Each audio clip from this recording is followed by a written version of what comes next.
Buenos días, señores. Para mí, como siempre, es un placer estar aquí delante de ustedes. Me da mucho gusto que me acompañen. Chicos, chicas, bienvenidos a la segunda parte de su primera unidad en el módulo 11. Como saben, en el módulo 11 hemos estado hablando de las transformaciones y los cambios que suceden en nuestro mundo y los últimos que han ocurrido en el mundo contemporáneo. Y entre los múltiples cambios de los que hablábamos y las transiciones, las modificaciones políticas y de un Estado, hablábamos de todas aquellas transiciones que suceden de forma violenta, las cuales se dan a través de guerras, movimientos bélicos, revoluciones, etcétera, etcétera, etcétera.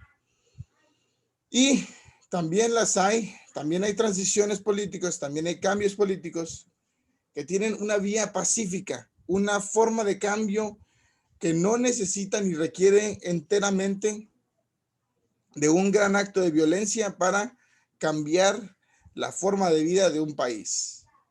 Y esas son las transiciones políticas que sucedieron durante el siglo XX. Y vamos a hablar de ellas. Técnicamente, las primeras guerras suceden durante todo el siglo XX y paralelamente hay algunas situaciones que se dan también entre las transiciones políticas pacíficas, digamos, posteriormente a la Guerra Fría. Técnicamente, las transiciones políticas más relevantes ocurren después de la Guerra Fría o cuando ésta está por finalizar. Sin embargo, ayer llegamos tan lejos como hasta 1994, que fue la fecha más tardía que vimos, fue la fecha más reciente que vimos en la independencia y las votaciones democráticas de Sudáfrica, que fue Sudáfrica contra el apartheid y la segregación racial, lo que vimos el día de ayer. Pero hoy, bueno, pues hoy ya estaremos hablando de algunos cambios más recientes, algunos cambios que sucedieron ya más cerca de este siglo y que tienen como característica que en el hartazgo y el cansancio de la misma guerra sucedieron de forma pacífica. La primera transición de la que hablaremos, señores, es del cambio y la terminación, la separación de la Unión de Repúblicas Soviéticas Socialistas. Cuando empezamos este módulo les hablé acerca de la Guerra Fría y les dije que la Guerra Fría fue la lucha y los bloqueos entre Estados Unidos y la URSS. Y les decía que eran sus principales ideas económicas las que les hicieron cambiar de postura. Y señores, durante todo ese rato que estuvimos hablando de la URSS, hablamos de la influencia que tuvo en el mundo y de cómo muchos otros países trataron de convertirse a su tipo de ideología política para cambiar la forma de vida en su respectivo país. Pero así, tal y como lo escuchan, durante la mitad de la década de los 80s y el comienzo de la década de los 90s, sin más ni menos, la Unión de Repúblicas Socialistas decidió separarse de forma natural, de forma orgánica y de forma no violenta. La Unión de Repúblicas Soviéticas Socialistas dijo no más y abandonó las creencias aliadas al comunismo y el socialismo. Después de tanto relajo, después de tanta guerra, después de Cuba, después de Nicaragua, después de China y después de todos los países que se inclinaron al comunismo y al socialismo, la URSS por sí misma se destruyó. Así como lo oyen. Qué chistoso, ¿verdad? Porque de alguna forma la Unión de Repúblicas Soviéticas Socialistas, que surge en 1917 con la Revolución de Octubre, la Revolución Rusa, y convierte la historia en universal y la modifica, porque literalmente la sola existencia de la URSS marcó el curso de la dinámica global, es decir, de cómo se encontraba el panorama internacional en los siguientes 70 años. Durante su existencia, el conflicto y los problemas que tuvieron con Estados Unidos propiciaron la acumulación de armas nucleares, el constante terror y miedo a los ataques internacionales y propiciaron que casi existiera o casi se diera una tercera guerra mundial, que al final nunca sucedió, ¿verdad?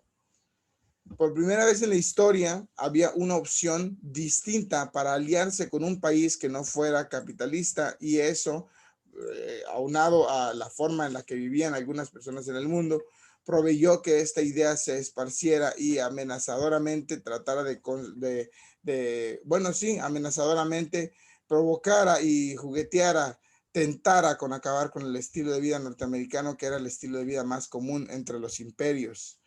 La URSS constituye un importantísimo caso de estudio, y analizarlo nos permite a nosotros comprender qué es lo que sucede. Pero señores y señoras, lo más interesante es cómo rayos fue que la URSS, la Unión de Repúblicas, simplemente se separó. ¿Cómo es que pasó por una transición de un lugar populista comunista a simplemente convertirse en una democracia y perseguir los mismos ideales que perseguían los imperios del primer mundo, como los Estados Unidos, Inglaterra, Francia e Italia? ¿Qué fue lo que pasó? Pues que el 8 de diciembre de 1991, tras la firma de los acuerdos de Minsk sobre la Comunidad de los Estados Independientes, el mundo se acuesta a dormir y se levanta sin que exista la URSS. La amenaza que había puesto en jaque y que había amenazado la vida de los Estados Unidos de Norteamérica. Entre 1985 y 1991, la URSS sufrió la voluntad de cambiar y modificar su estilo de ideología política.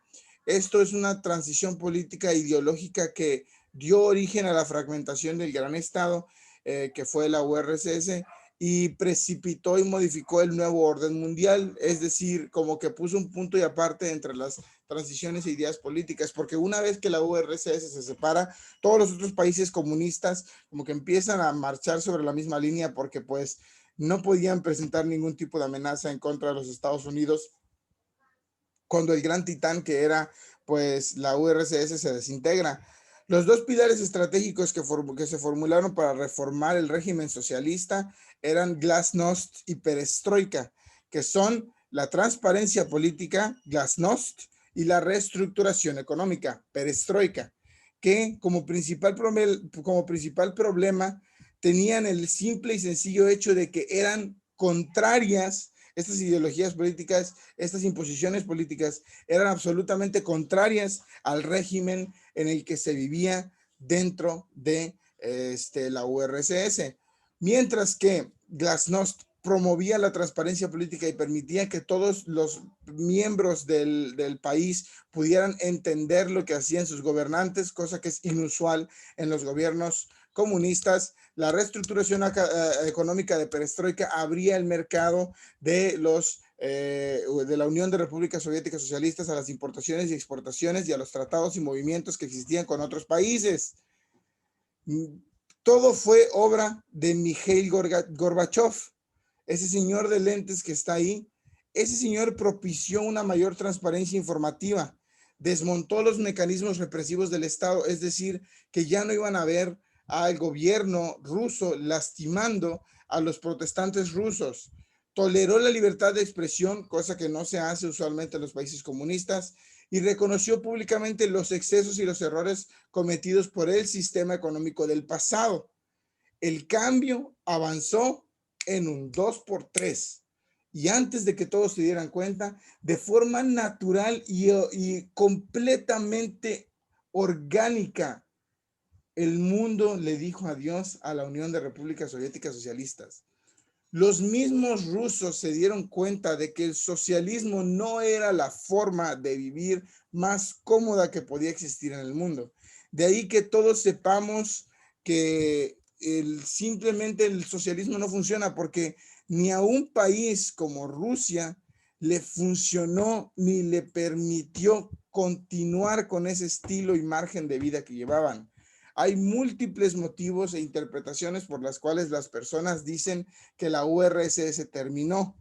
Los filósofos y los filólogos de la rama marxista dicen que en realidad fue la presión del bloque occidental, es decir, todo lo que hicieron los países capitalistas para aumentar los gastos internos que sucedían en la URSS, que al invertir mucho dinero en la carrera militar, en la carrera nuclear y en la carrera espacial, es decir, que los rusos gastaron tanto varo en armarse de armas, en hacerse de armas nucleares de destrucción masiva y en llegar a la luna, perdón, en llegar al espacio exterior, a la luna llegaron los norteamericanos, que no pudieron simplemente autosostenerse más, que los gastos realizados no les iban a poder ayudar más y que todo fue responsabilidad del bloque occidental que le torció la mano al bloque socialista para que aumentaran los gastos y tuvieran una forma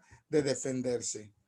Por otro lado, los keynesianos dicen que el resultado o más bien las causas de la separación de la URSS fue la mala planificación económica, que se convirtió o que se interpreta como una excesiva inversión, es decir, que el gobierno gastó muchísimo en la industria pesada, la industria de, por ejemplo, la industria que se encarga de la industria manufacturera, así se le llama, las que arman los carros, las que arman los medios tecnológicos y al final no invirtieron lo suficiente en los bienes de consumo como en la comida, la ropa, la alimentación, lo básico que se necesita para tener una vida digna. Y entonces, como hubo una mala planificación económica y se gastó más en los bienes de menor uso o de menor bien común, pues eventualmente se vieron en la necesidad de tratar con importaciones y exportaciones y abrirse al mercado les permitió convertirse en unos buenos y útiles capitalistas. Y al final los estructuralistas dicen que la incapacidad de pasar del desarrollo extensivo usando más recursos al intensivo fue lo que atoró la causa o fue el fin de la URSS. Ahora, ¿cómo explicamos que los estructuralistas dicen lo siguiente? Que los estructuralistas pensaban que la industria rusa no era una industria que mejorara su efectividad a través del uso de la tecnología. Mientras que en países como los Estados Unidos, la robótica estaba tomando el papel de la industria manufacturera, es decir, que ya no se necesitaban 40 hombres para armar un carro, sino 2 robots. Los rusos no cambiaron su estilo manufacturero intensivo y pues fue esa necedad de no cambiar de lo tradicional a lo moderno, lo que provocó que no pudieran, los rusos no pudieran avanzar en su forma de vida industrial. Y los neoliberales dicen que fueron causas intrínsecas del sistema económico, causas internas que ocurrieron desde el interior de la URSS, como la falta de competitividad, porque todo lo hacían dentro de sí mismos y como no había competitividad, no había productividad, ni oferta, ni demanda. La planificación que no seguía los criterios económicos, sino los políticos, es decir, que se invertía en empresas no rentables, algo que ya veíamos anteriormente, y el desfase tecnológico, que es algo que podemos notar que también dicen los estructuralistas. Entonces, mientras aquí podemos encontrar lo que dicen los estructuralistas y aquí podemos encontrar lo que dicen los keynesianos, es decir, que existen unas similitudes entre las propuestas que dicen unos con otros. Lo que sí sabemos es que fue la situación económica la que obligó y torció la mano de Rusia a abrir su mercado y a convertirse en una república en una república democrática en vez de una república socialista y populista. La URSS se desarma, señores, tal y como se arma, de forma orgánica y sin las presiones de nadie más. Y con ello se acaba la amenaza de la Guerra Fría. Y con ello se termina la amenaza del bloque socialista y los comunistas, o comis, como le decían los norteamericanos. Y así como inicia la Guerra Fría de la nada, termina. Y con esto se marca el futuro de nuestro mundo actual. Gracias a esto se termina la amenaza de una tercera guerra mundial. Hoy le tenemos miedo a otro tipo de tácticas de guerra, pero esto marca un antes y un después en la historia. Lo curioso es que nadie obligó a la Unión de Repúblicas Socialistas Soviéticas a separarse, se separaron solas. Otra república que termina por sí misma es el Estado plurinacional de Yugoslavia. Algo muy común de ver en esa época eran los estados plurinacionales. La URSS era un estado plurinacional y Yugoslavia también.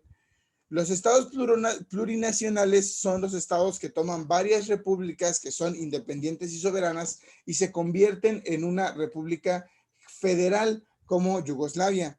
Es decir, Yugoslavia no estaba dividida en estados, sino estaba dividida en países.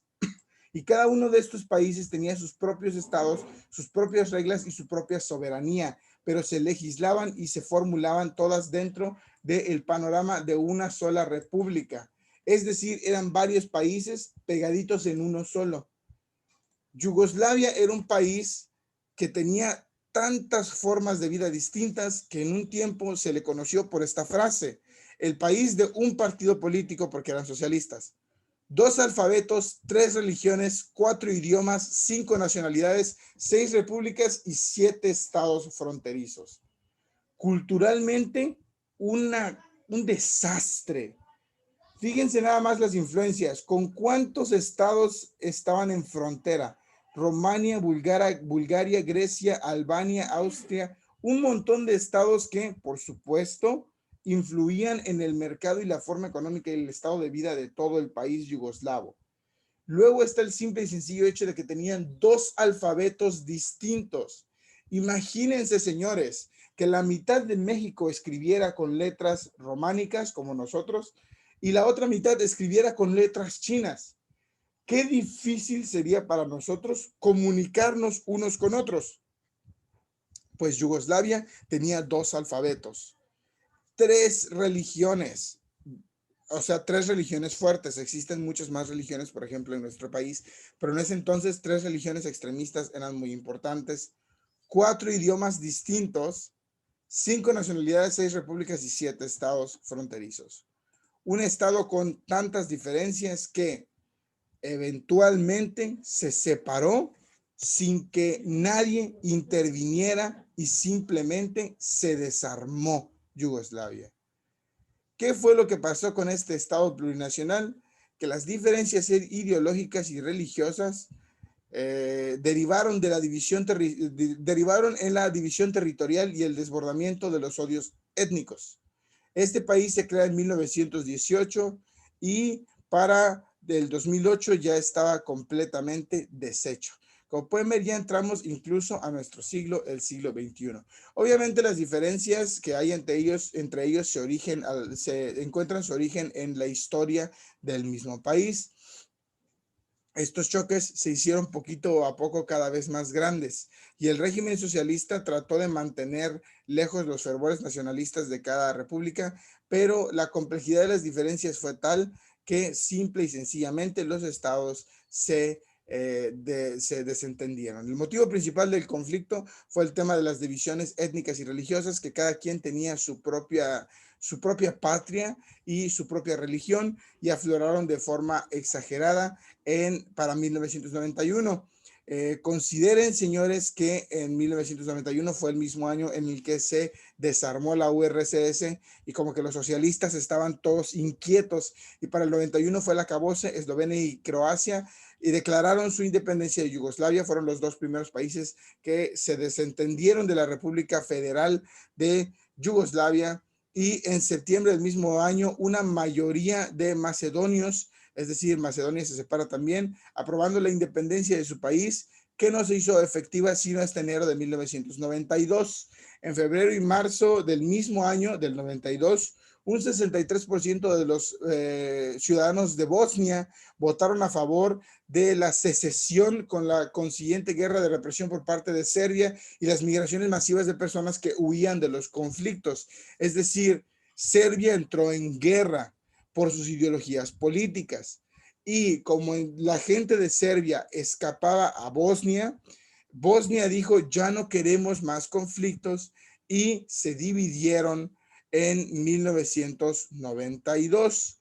Pero eso no fue suficiente porque pese a que Bosnia se había separado, Serbia seguía insertando tropas en la población musulmana que existía en Bosnia, es decir, realizaron una forma de limpieza étnica, tratando de eliminar a la población musulmana, pero no lo lograron. Y se generó lo que se conoció como el Ejército de Kosovo para la liberación y la independencia del propio país.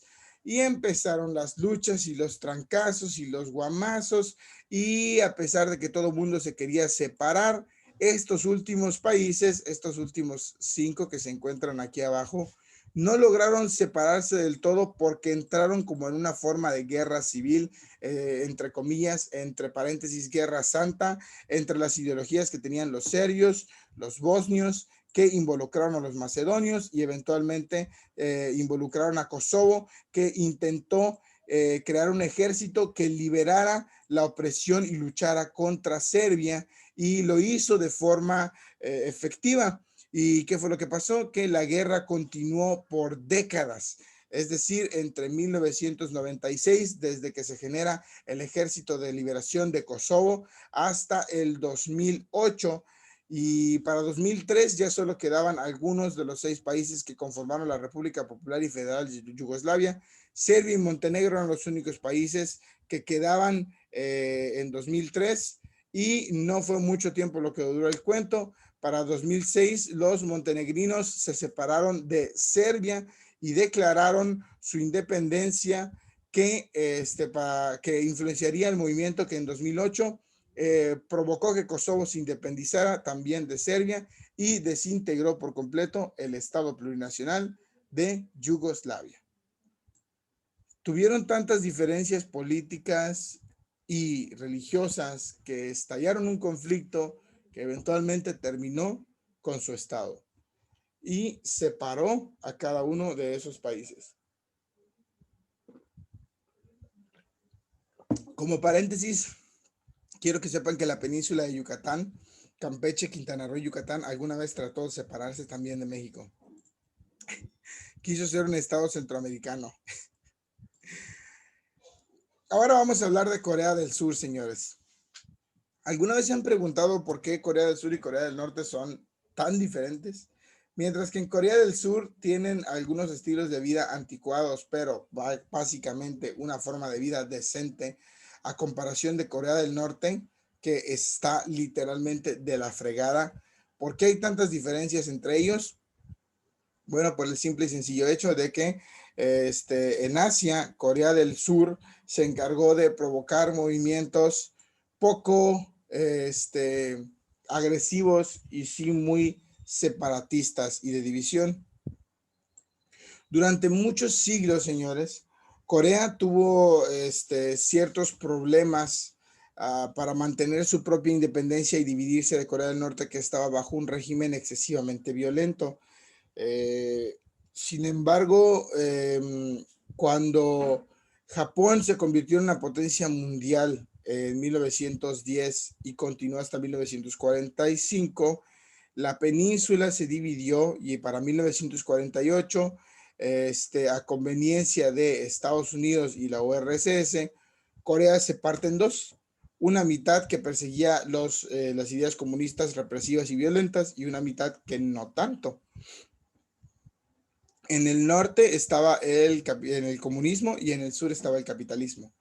En la República de Corea o Corea del Sur gobernaba un autoritario, un violento nacionalista intelectual que se llamaba Syngman Rhee, que quizás no era comunista porque se acercaba mucho y tenía buenas relaciones con los Estados Unidos, pero no tenía un proyecto nacional sólido y era muy autoritarista. Es decir, que imponía reglas y leyes que pretendían regular el comportamiento y la conducta de los coreanos de forma agresiva. Y para 1960 las protestas empezaron a formarse y precipitaron la renuncia de este señor, Syngman Rhee. En un periodo breve de transición entre 1960 y 1961, un nuevo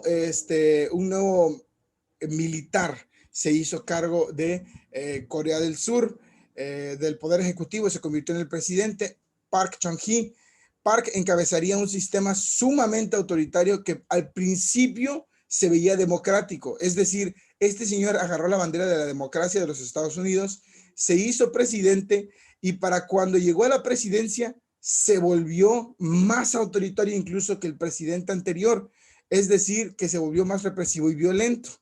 Obviamente, esta fragilidad democrática no aguantó mucha vara y para 1970 empezaron a surgir nuevas formas de protesta, siendo el primero en protestar el señor Kim Dae-jung, que fue conocido como un revolucionario que pretendía convertir a Corea en una verdadera de república democrática.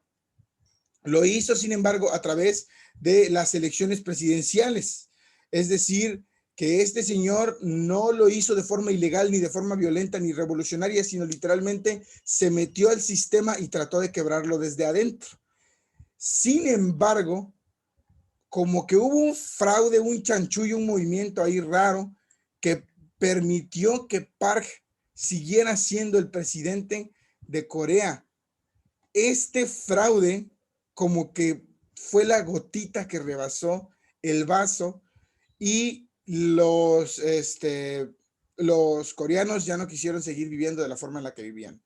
Después del fraude del 71 y de ver cómo en otros países las dictaduras estaban siendo abandonados, pues la iglesia surcoreana, la iglesia católica surcoreana, lanzó la idea de una mejora de vida para su propio país y lo consiguieron. Corea del Sur, a través de principalmente la religión, logró protestar y sin la necesidad de violencia, demostrar que podían realizar protestas políticas que trataran de quitar a Park del poder. Fue el reverendo presbiteriano Park Hyung-gyu quien presidió múltiples manifestaciones pacíficas para criticar el sistema agresivo que estaba en el poder. A mediados de los 80 transitaba el rumor de que las Olimpiadas se iban a realizar en Seúl en el 88 y las Olimpiadas de Seúl estuvieron precedidas, es decir, que antes de las Olimpiadas empezaron a salir actores sociales, movimientos, protestas por todos lados y un descontento unísono de parte de todo el país que dijeron no queremos que lleguen las Olimpiadas mientras sigamos viviendo en este infierno autoritario donde no nos dejan votar y la democracia no es real. Se realizan unas votaciones, el pueblo vota y llega al poder en 1987 a través de unas elecciones libres, Roh Tae-woo, el primer presidente no autoritario de Corea del Sur. Es decir que, aunque Corea del Sur se separó de Corea del Norte, las costumbres militares agresivas, autoritarias y represivas se mantuvieron, pero los coreanitos, a través de votaciones honestas, elecciones democráticas y protestas y movilizaciones pacíficas, cambiaron el curso de su país. Impresionante, ¿verdad? A mí me encanta hablar de este cambio político. Hay otros países, por ejemplo, como Chile, que dieron pasos hacia atrás, tal como el que sucedió con la semidemocracia chilena, que para 1964 y entre 1970 tuvieron un demócrata cristiano, Eduardo Frei Montalva, que dirigió el país de forma pobre y deplorable. Como estaba de moda ser comunista, los chilenos escogieron a un marxista comunista para dirigir al país, que fue Salvador Allende Gossens, en 1970, y este señor solo duró en el poder 3 años. Entre 1970 y 1973, Chile se fue al garete. Literalmente, el gobierno marxista comunista de Salvador Allende fue un fracaso. Y hartos del fracaso que provocó Allende Gossens, mandaron y permitieron que llegara al poder un militar conocido como Augusto Pinochet, que literalmente le pateó el trasero durante casi 20 años a Chile. Este señor que parece tu tío en lentes tomándose una foto, este canijo desgraciado, impuso una dictadura militar en un país latinoamericano que estaba en constante cambio, mientras que en el resto del mundo todos los países latinoamericanos estaban llegando a su libertad. Chile estaba dando un paso hacia atrás con Augusto Pinochet. Y por último, porque ya se nos acaba el tiempo, quiero hablar de la Revolución de los Claveles, que es uno de los momentos más bonitos de la historia, y déjenme explicarles más o menos por qué. En todo el mundo, el colonialismo estaba acabando con la forma de vida que existía entre los países pobres y los menores. Pero Portugal no fue precisamente un país que estuviera o fuera víctima del colonialismo, ¿no? Portugal era una de las colonias. Ellos tenían una forma de gobierno violenta, principalmente porque fueron dirigidos por un fascista de nombre Oliveira Salazar, quien se hizo del poder en 1926 e instauró con algunas intermitencias una de las dictaduras más largas en la historia de Europa. El gobierno de Salazar tenía muchas similitudes con el fascismo italiano y el nazismo alemán, o sea, que era un desgraciadísimo. Estos regímenes se caracterizan por ser violentos, autoritarios y creen que el dominio del Estado vale más por encima de la postura del individuo. Eran altamente anticomunistas y los militares estaban fuertemente en el poder. El régimen sobrevivió a pesar de múltiples golpes de Estado que se le intentaron dar y no cambió sino hasta que Salazar se murió en 1970 y fue sucedido por Marcelo Caetano. Entonces sucedió el cambio político más sorprendente en la historia de la humanidad. El 25 de abril de 1974, casi 48 años después de la dictadura fascista de Salazar, que se continuó con el régimen autoritario de Caetano, el régimen imperialista, el protagonista de la revuelta que sucedería el 25 de abril de 1974 es el ejército portugués, el mismo ejército de seres humanos que se unieron y se cansaron de los excesos dictatoriales y las guerras que intentaban para mantener el imperio portugués en África. Es decir, los portugueses estaban muriendo para permitir que el colonialismo siguiera. Dijeron ya no y provocaron una revuelta, una revolución que duró 7 horas. La Revolución Mexicana tardó 11 años. La Revolución portuguesa tardó 7 horas. En una madrugada, el ejército portugués se levantó, tomó sus armas y detuvo la dictadura militar en Portugal. La conocida Revolución de los Claveles fue una noche en la que todo el ejército militar se unió para detener a la dictadura. Acabaron con todos los líderes y los encarcelaron y realizaron unas votaciones justas. Quien fue el general Espinosa, elegido como el primer presidente, que solamente duró 4 meses en el poder para que se creara una democracia más hábil. La Revolución de los Claveles se llamó Revolución de los Claveles porque los militares salieron a la calle marchando, rebelaron a toda la gente, demostraron que tenían el control, eliminaron al régimen imperialista y no dispararon ni una sola bala. Unas floristas salieron y les colocaron claveles en las puntas de sus rifles. Y ni un solo rifle se disparó esa noche. Encarcelaron, acabaron con el régimen, protestaron, se movieron y no hubo ni una sola persona dañada. Ese es el sueño.